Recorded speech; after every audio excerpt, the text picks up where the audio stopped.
você. Deus está fazendo um momento de avivamento nesse ministério, que quem tiver aberto para o novo de Deus, você vai começar a ser usado, as coisas vão acontecer, Deus vai cuidar de você, Deus vai prosperar você, Deus vai trazer as conexões dele para você, e no final vai ter vitória. Aleluia. Paulo agora, depois que implanta Timóteo como pastor, ele abre 33 congregações, e o interessante é que ele deixa a sede em Éfeso. Agora Paulo, por pregar o evangelho, é preso. Nós sabemos que ele tenta argumentar que Paulo tinha dupla nacionalidade. Ele é preso pelos hebreus, só que Paulo é inteligente. Paulo é o quê? Desculpa, uma mente pensante. Ele falou: vocês não podem me julgar, me condenar. Por quê? Porque eu sou romano. Levaram ele para Festo, para Roma. Quando Paulo chega em Roma, Paulo começa a indagar: mas eu sou judeu. Aí fica aquele ping-pong, é igual o jogo de governo, onde há uma divisa. Um tem que cuidar da ponte, só que a ponte pode estar no outro estado, ninguém quer mexer. E Paulo com isso foi ganhando tempo para evangelizar. Nisso, a igreja de Filipos, ela começa a crescer. E eles começaram a ouvir falar: Paulo, o apóstolo, está preso. Paulo está agora numa prisão domiciliar.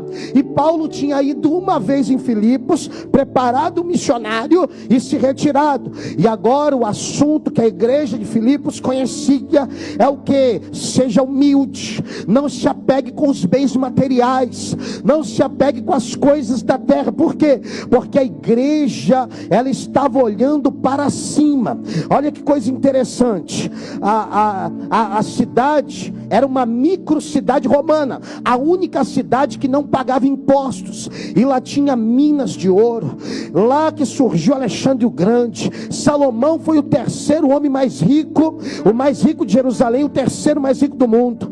Paulo olha para os membros daquela igreja, e a preocupação de Paulo era com que a palavra hebraica era olam hazé. Qual que é olam hazé? É o mundo presente. Ele estava achando, a igreja de Filipos está pensando só no presente. Quantas pessoas que estão preocupadas: não, mas eu tenho que edificar aquele negócio lá no Brasil, não, que eu tenho que cuidar da minha conta bancária aqui, que eu quero levantar um building, não, que eu tenho que me preocupar, porque eu tenho que deixar um futuro para meus filhos, um futuro para minha geração. Paulo chega para a igreja de Filipos e ele fala para eles: olha, não se preocupa com o olam hazé, com o tempo presente, o mundo presente Deus cuida de cada dia. Se preocupe com o que? Com o olam rabá, com o mundo futuro. Se prepara para o céu, igreja. Se prepara para as coisas de cima, igreja. Se prepara para subir, porque a volta dele é certa e ele vem sobre as nuvens. Paulo agora, em conformidade com a tradição judaica, sempre estimulou os seus ouvintes a viver o olam rabá. Ele olha para cima, não fica pensando só no materialismo, não fica pensando: não, eu tenho que colocar meu dinheiro no banco, eu tenho que encher minha conta. E Paulo tinha essa impressão da igreja de Filipos. Ele: não, é um lugar muito próspero, é um lugar muito rico. Eles devem agora estar pensando na viagem que eles irão fazer, na casa de veraneio, porque está a 35 quilômetros da orla marítima. Só que Paulo agora nos revela em sua carta aos Filipos, a igreja de Filipenses, de Colossenses, sobre a cidade celeste, a cidade santa, a nova Jerusalém, aquela que Deus prometeu e que Jesus disse que voltaria, que foi preparar lugar para que nós estivéssemos lá.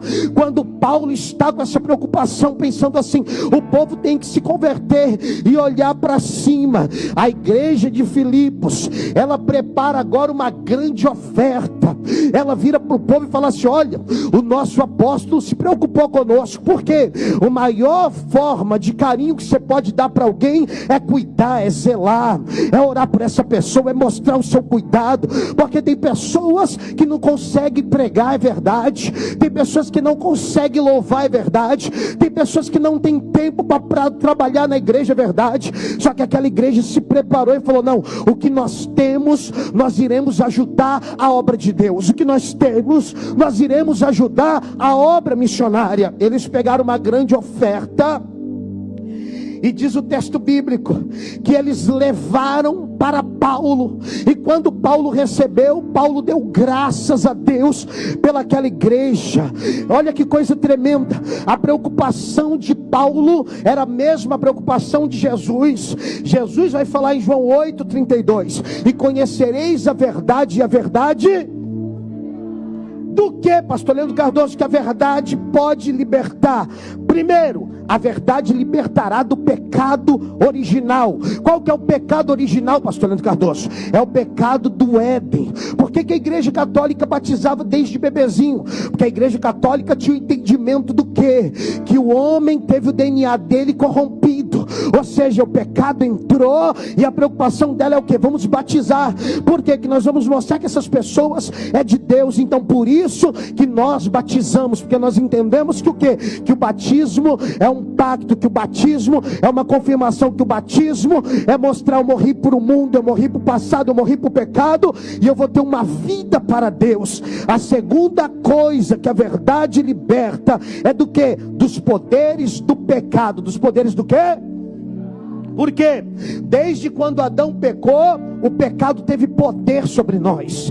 Desde quando Adão pecou, a palavra de Deus nos diz que o homem, ele luta. Paulo vai falar: miserável homem que eu sou, quem me livrará do corpo dessa morte? Porque o bem que eu quero fazer eu não, e o mal que eu não quero eu já fiz.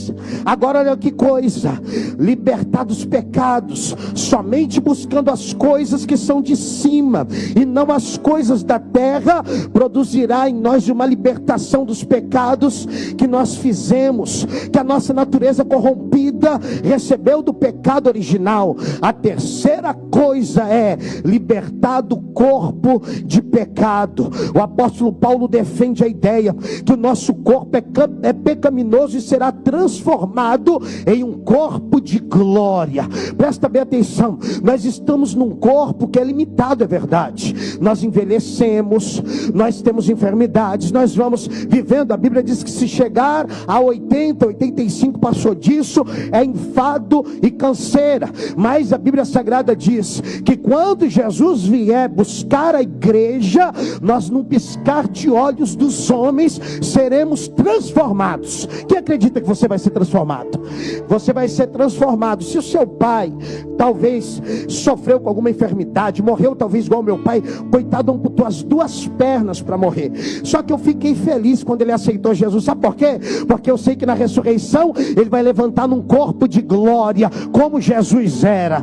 Ou seja, Paulo agora ele está falando assim: olha, nenhuma condenação haverá para quem está em Cristo Jesus, que não anda segundo a carne, mas anda segundo o Espírito.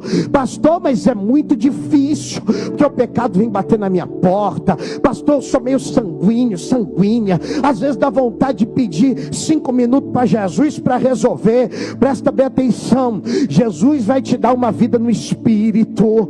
Você tem que mergulhar no Espírito, você tem que nadar no Espírito, você tem que se aprofundar no Espírito, porque nenhuma condenação há para quem está no Espírito. Paulo vai falar para a igreja: se prepara para o mundo vindouro. Qual que é o mundo? Irmãos, não fica preso às coisas desse momento. Às vezes, eu até falo para alguém, esses dias eu fui visitar uma pessoa, porque, irmãos, tem muita gente enganando por aí, irmãos. Tem muita gente falando no nome de Jesus e Jesus não está naquilo. Esses dias eu fui visitar uma irmã